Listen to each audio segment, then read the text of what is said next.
What's going on, Guardians? It's Tizzle here, and in this video I just wanted to go over the ability tuning preview for Renegades, which comes out in like a week. Yeah, I don't really play the game anymore. I have no plans on coming back to it, but I saw on Twitter that people were enjoying the changes, so I thought I'd look at it.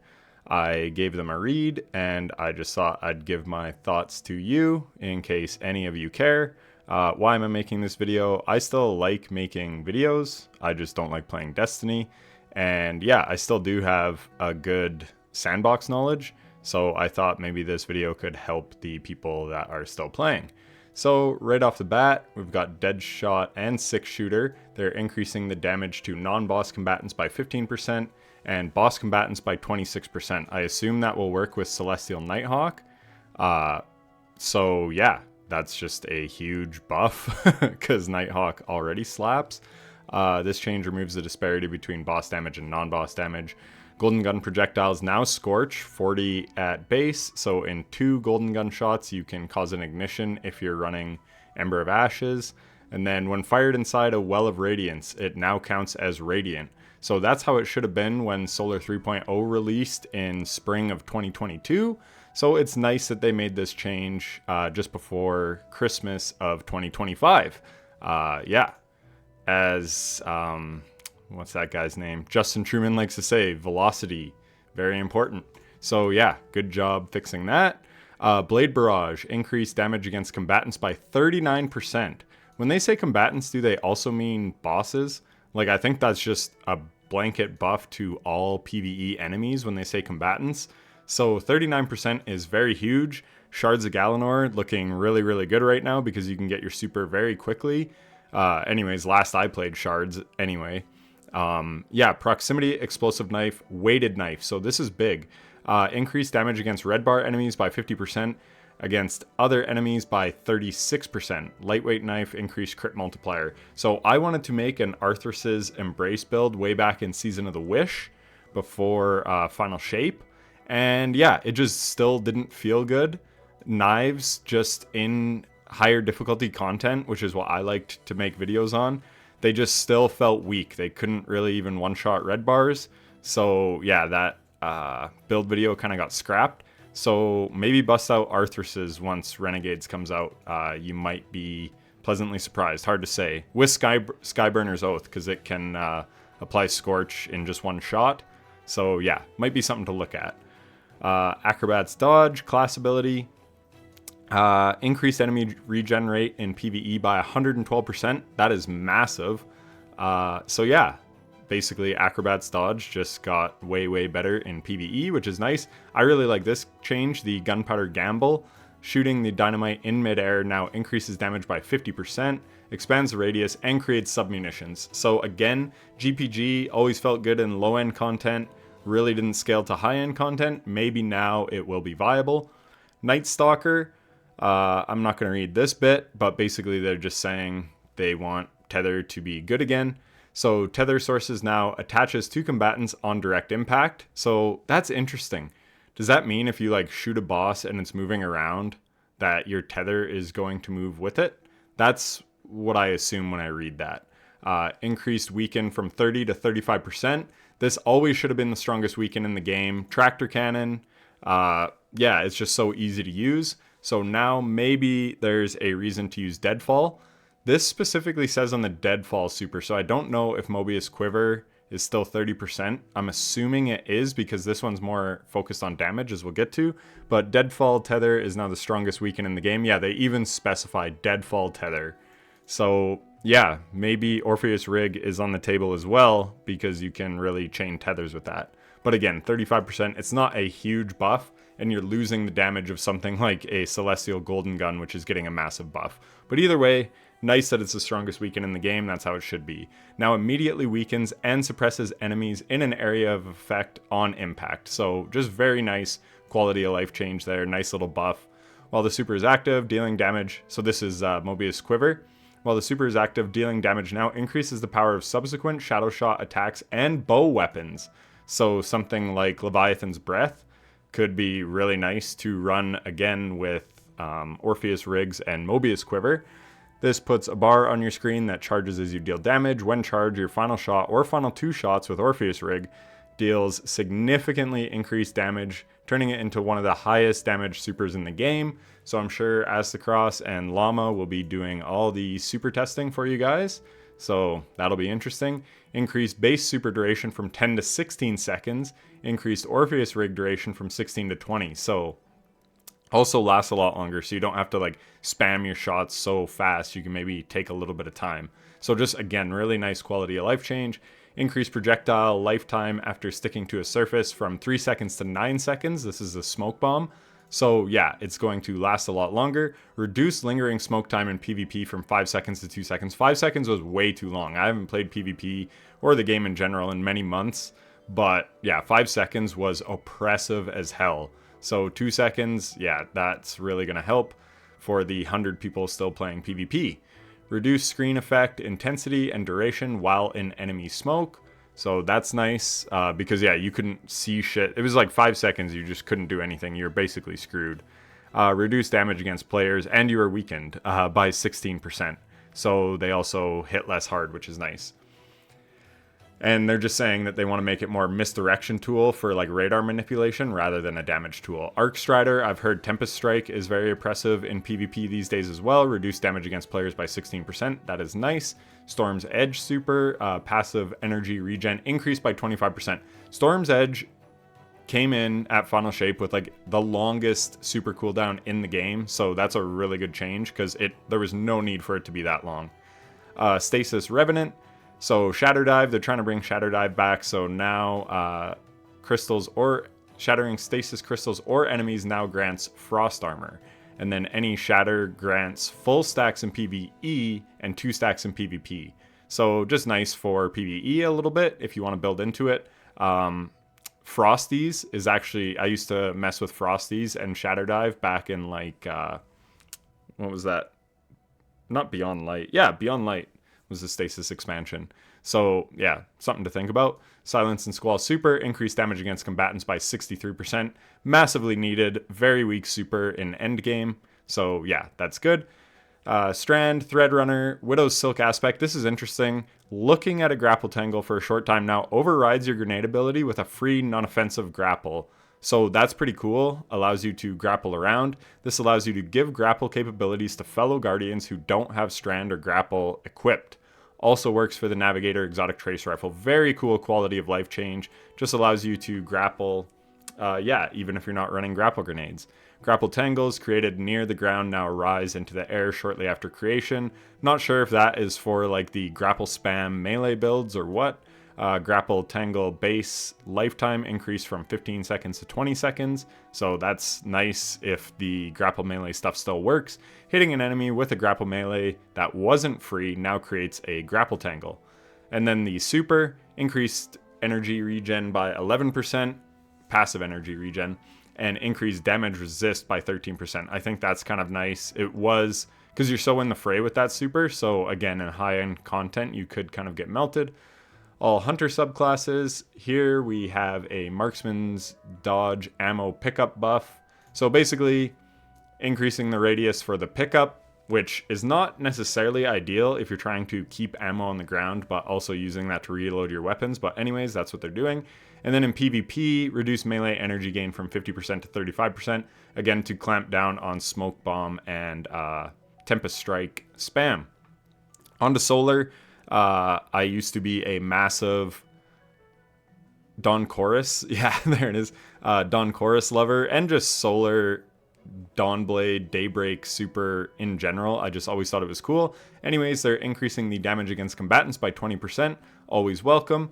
Projectiles now scorch enemies by default. Probably should have been that way forever. Before it was only Dawn Chorus that could do that. And then if we scroll down, we will see the changes they made last week to Dawn Chorus. Basically, they're doing that. Essentially, we're shifting some of the Dawn Chorus functionality into the base super, which is the application of Scorch. The end result is that Dawn Chorus and Daybreak's damage is being increased by 5%, and the combo will now allow you to cause ignitions with a single projectile. I don't know if you need Ember of Ashes, but that will help the damage massively. So it's getting a 20% damage buff, plus you're going to be making ignitions on every throw. Again, not sure if you need Ashes to do that, but the potential is there. And with our feature coming in Renegades, oh yeah, so yeah, you can do exotic universal ornaments. Maybe I will talk about these changes next because there were some interesting ones in that as well. Yeah, anyways, Dawn Chorus definitely back on the menu, looking very, very strong. Void, Voidwalker, Nova Warp Super. Charging the primary attack now pulls enemies towards the Warlock. That's massive. Increase the primary attack damage by 15%, and Dark Blink now releases weakening Seekers. So Nova Warp has actually been really good. I made a Nezarec Sin Void build way back before Final Shape when God Onslaught had come out. And anyways, I was using Nova Warp and it was like trashing enemies even in the late stages of Onslaught. So 15%, don't sleep on Nova Warp. That's going to be really, really good. And then Vortex now repeatedly pulls in enemies. That's good, but I still think Vortex is not very good. But a nice quality of life change. Stormtrance Super, increase max sustained damage bonus from 50 to 65%. That's huge. Increase landfall jolt duration from 10 to 16 seconds. So very nice. Chaos Reach at base has always been crap, but with Geomags, it's very, very good. So now it's getting a very much needed 20% damage increase. But with Geomags, this is going to be very, very strong. So definitely bust out the Geomags build. I still have a Mobalytics thing up with a lot of these builds that I've been talking about. The Dawn Chorus one, the Geomags, might even have the Nezarec Sin one in there. So yeah, anyways, they're all going to be very, very good. No longer blinds the user on creation. I don't know if they ever fixed Ionic Sentry. Sort of when I was done with the game in February, it wasn't working the way it was intended. So hopefully it still blinds on creation for other enemies, but it's nice that it doesn't blind you. Lightning Surge. This is on Prismatic only. Reduce damage against players by 16%. Interesting it's on Prismatic only, but definitely needed for PvP. But yeah, these are some really good changes. And I do remember seeing... So Stormdancer's Brace. The potency... tied to the power of Stormtrance itself in the same way, blah, blah, blah, blah, blah. So basically, while Stormtrance is equipped, now grants Bolt Charge for arc ability kills when amplified. So that's nice. And then Stormtrance damage bonus now builds on hits instead of kills. Increase max count to compensate. So now needs 30 to hit cap. Top end damage bonus is unchanged. So it's better for like boss combatants because it will... You don't need to kill a bunch of enemies to ramp it up, but also, will that cap hit in time to make the damage better than using something like Crown of Tempest? I made a video talking about which is better, and I basically said Crown of Tempest is better in every other way. And then, yeah, with this change, let's see. So max sustained, Crown of Tempest can hold that sustain for so long, and all you need is like 3 enemies around to keep proccing whatever its perk is called. To be at ×3 to make your super last a very, very long time. Regardless, both Stormdancer's Brace and Crown of Tempest got a buff with this change, so that's nice. Stasis Shadebinder, I won't read this, but they're bringing up the DPS. Increase Shatter Wave damage against frozen targets by 210%. So Balador's Wrathweavers, again, I made a build video on that back in the day. Soloed the Behemoth GM, or whatever it was called. And anyways, it was actually pretty decent back then. It could pretty much kill champions and GMs if you sort of shattered at the right time and did everything perfectly. Now, yeah, it's going to absolutely rip. This is like triple damage. 100% would be double damage. 210% is more than triple. So that's crazy.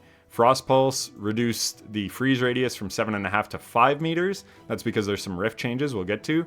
But yeah, this has always been super OP. I used to rock Shadebinder in trials because it's the GOAT for 1v3s, because you can just freeze people, chain the Seekers to freeze the whole team from like one rift cast. So that's a nerf, but then it will slow players from 5 to 8 meters. Broodweaver, this changed to Needlestorm. Anyways, basically now prioritizes bosses, mini-bosses, and champions over other enemies, which is perfect for the Metiodoxia change, which, again, I've made a build video on Metiodoxia. Hitting a target with 5 Needlestorm super projectiles now will activate the Suspending Burst. The burst caused by the super deals radically increased damage to all targets caught in the radius. This burst should allow Needlestorm to feel like a damage contender with the likes of Curus. So Metaiodoxia was already one of the most slept on and one of the best exotics for Prismatic Warlock that you could have, and now it's going to be dealing a ton of damage and more consistent to use on bosses. So very, very good change there. These Warlock Rift changes are aimed at making you feel less like a sitting duck. So rifts can now be cast while moving at roughly half speed. That is wild to me. And then increase rift radius from 3.75 meters to 5 meters. So yeah, just a little easier to be on your rift. Increase melee and grenade recharge rate while standing in Empowering Rift by 20%. So I'm trying to remember. I have a class item that was Starfire Protocol and the one that activates Devour, those boots. Let me pull up Dim. What are those boots called? Secant Filaments. So if you have that class item that is Starfire and Secant Filaments, you can pop a Rift, an Empowering Rift. You're going to get Devour from Secant, and then you're going to get the benefits of Starfire Rift, which it's not all the benefits. I can't remember the difference with the class item versus the base. Anyways, increase melee and grenade recharge rate while standing in the Emprift by 20%. So that build just got way better, and it's always been very, very strong. It took me forever to get that class item. So yeah, definitely look out for that class item. Healing Rift in PvP only, reduced healing rate by 10%. Probably good. Solar Sunbreaker. I've always loved Solar Titan. I've always said it was like the GOAT for solo dungeons. Impact damage from your hammer now increases with range. This damage increase is purely additive. The base damage is unchanged. So there is that new Solar Arms that it like recalls your Titan hammer, and I think it also has better tracking when you're running that. So that's basically aimed at that, because anyone with Syntheseps or Worm God is still doing like the up close bonk. So I think more than anything, it will be kind of gimmicky, but still a nice change nonetheless, especially for that exotic. Void Sentinel, not going to read all this. Actually, no, I will. So basically, your shield will now auto-reload your allies' weapons and grant them overshield. This isn't a full return to the free reload days of Lunafaction boots. Instead, it will reload all your allies' weapons every 2.5 seconds. So something sort of akin to autoloading holster, but a little slower.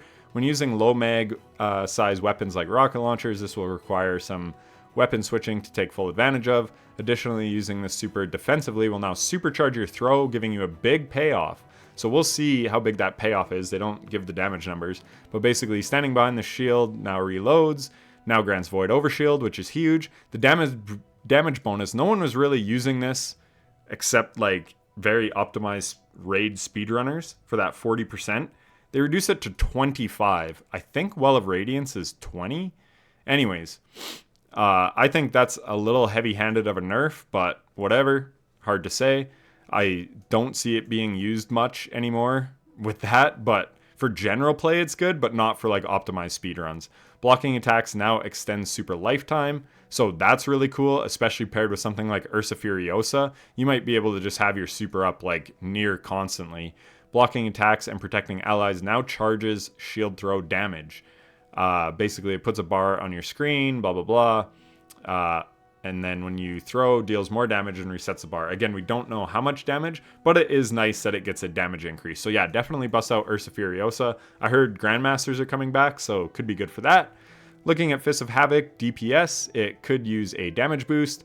Simple minigame, so light attacks now increase the next heavy attacks damage. Again, it's all going to depend on the damage, but this super did need a buff, and that plays very nicely into it as it promotes you using both the light and the heavy attack. The recent Howl of the Storm changes, a little too much sustained DPS in some cases.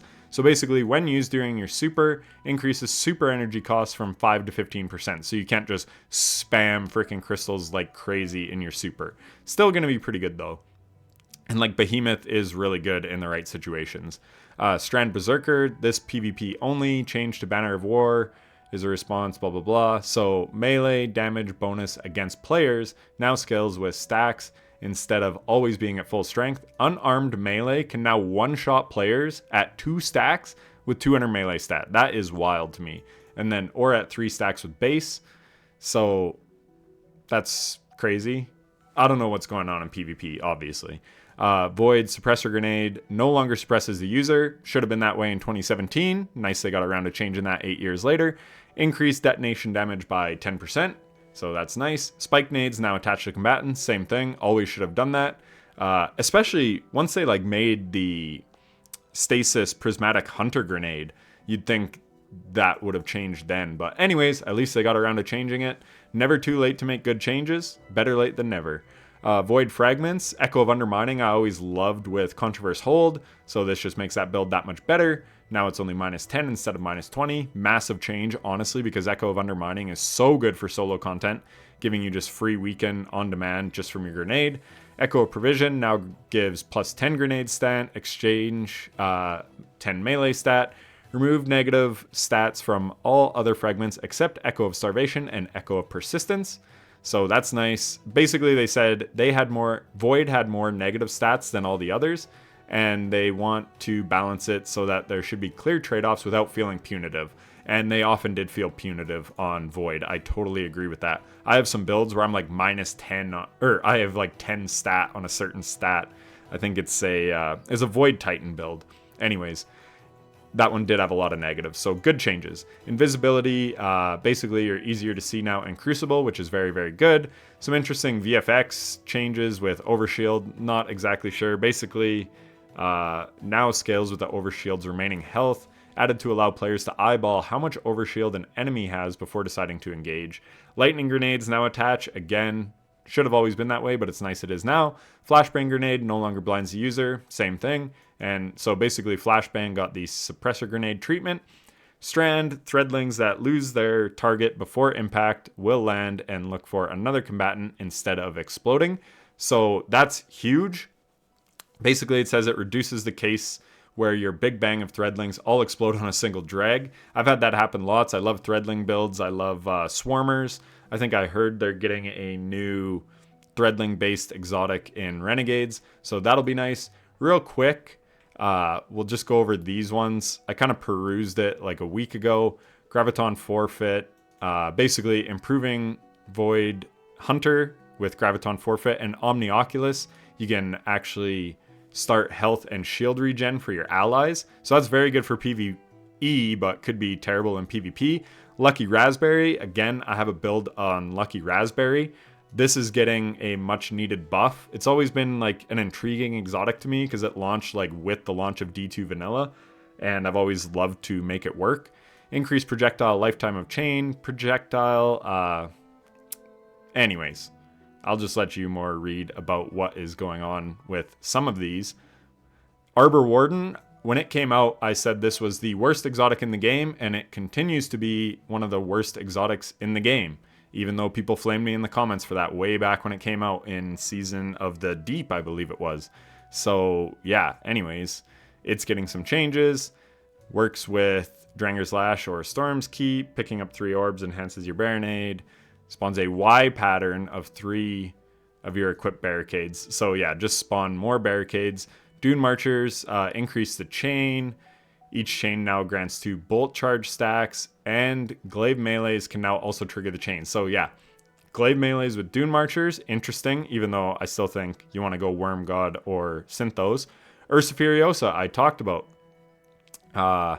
Should now properly gain super energy if damage is blocked while the player has an overshield. Super energy stored is no longer scaled based on enemy difficulty. Super energy refund meter fill rate is doubled in @power activities. Super energy refund meter fill rate is buffed by about 13.6 in -40 delta activities. So again, Ursa Furiosa, gonna be good. Second chance, I have a build on that. It's a prismatic one, but yeah, basically spawn void breaches on shield throw final blows. Grants shield throw melee energy on picking up any void breach. The Sentinel Shield's super ranged attack now also weakens with this exotic equipped. It should have always done that, but that's awesome. Fixed a bug where anti-barrier shield throw melee would not bounce to more than 2 targets.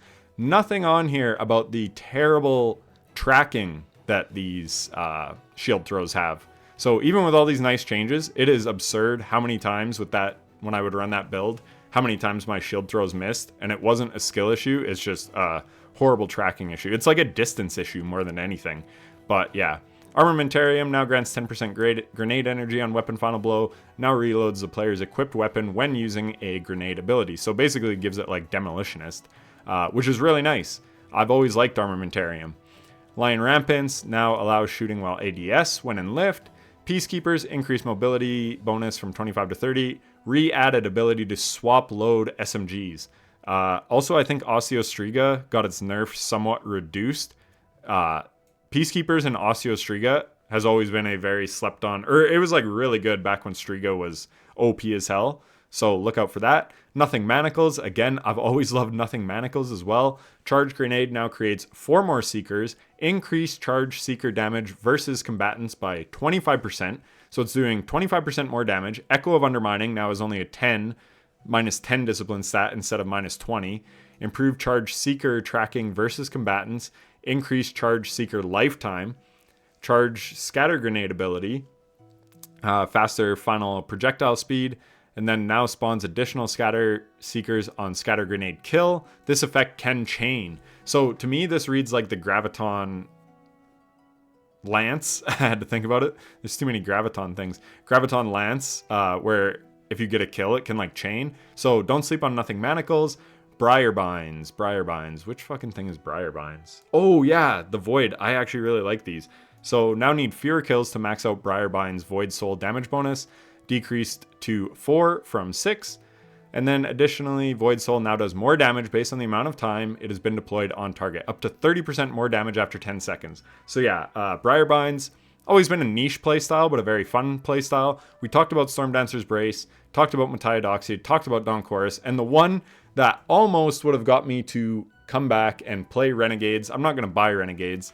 But the one where I would have wanted to make a melee build is Winter's Guile. So I saved the best for last. I won't be making that build video, but that's sort of why I'm making this video, to tell you sort of what to get ready for Renegades. Because, yeah, I started a job and I'm working, literally tomorrow I go up north for 3 weeks working oil and gas stuff. So anyways, I won't even be around for launch of Renegades. Might make a video on my laptop. I don't know. I have no idea. But suffice to say, I will not be making any build videos. But this one definitely has me intrigued. So let's read all of it. Warlocks have a much harder time scaling, blah, blah, blah. Maybe we won't read all of it. Basically, they didn't want to just give it the Worm God Caress treatment. They wanted to make it more Warlock-based, more magic-based. So a bit more effort, but a very potent reward if you manage to reach Warlord's Rage. So, melee and finisher final blows grant bonus melee damage.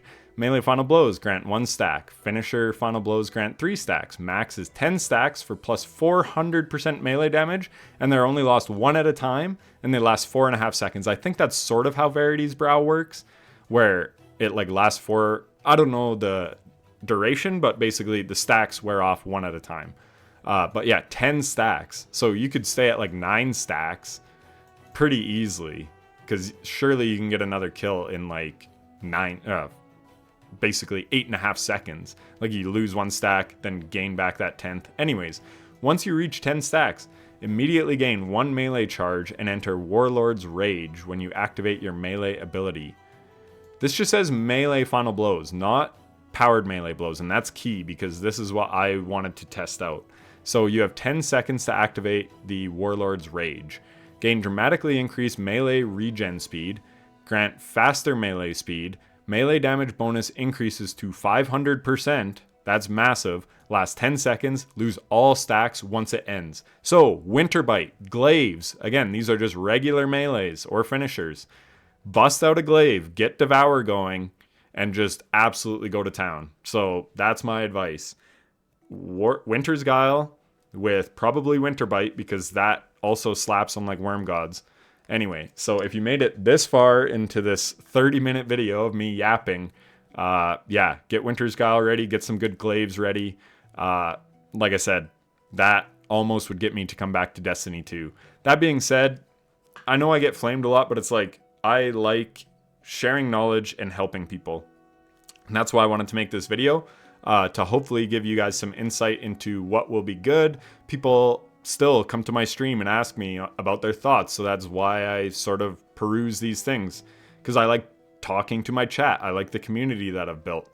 So yeah, again, I'm not going to be playing Renegades, not really going to be playing Destiny 2 at all. I don't miss Destiny 2, but I do miss my community and making videos that help people. I was able to do that with Hollow Knight Silksong, and those videos did really well. That was really nice. Yeah, I just, like I said, I started YouTube to share my knowledge and help people, and I thought maybe I could help people because, again, I don't know the ins and outs anymore. I don't read every TWID, but I still have a pretty deep Sandbox knowledge, so that's what brought me back here. And yeah, it's also not a negative Destiny video. I do think Bungie cooked here, honestly. That being said, what content do you really have to play this with? And that's sort of what it was like coming back to for me. It's like, yes, they've got all these changes, but to me, the portal sort of ruined the identity of Destiny. I liked soloing dungeons. Would it be fun to take Winter's Guile and a glaive through the dungeon to solo it? Yes, it would. It honestly would be fun.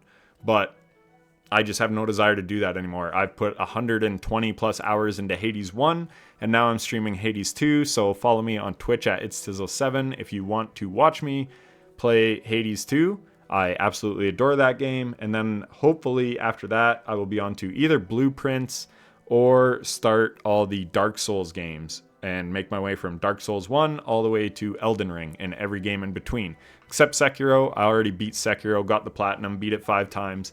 That was a very fun game to stream and play, so I'm very excited to play the other FromSoft titles. Anyways, I'm clearly yapping more and just yammering on. But yeah, come follow me on Twitch. Like I said, I do miss you guys. I miss my community and, like, yeah, just having something to bond over. But it doesn't have to be Destiny 2. Like I said, to you guys that do show up for the streams that aren't D2, I appreciate all of you. You guys know who you are. But yeah, it's been really fun. The more I'm away from Destiny, the less I miss it. Like, truly, I had my fun with it. But like I said, I still do enjoy sharing knowledge with people. So anyways, let me know down in the comments if you got anything of value out of this video. And like I said, I miss you. I hope y'all are doing well. And I don't know when I'll talk to you again, but hopefully on stream. Because yeah, I'm making less videos. Like I said, I'm also working this other job now, so just less time. Anyways, I will let it go because I could just keep talking. Like I said, I miss you guys. And it's always fun to interact with y'all. So have a good one. Take care.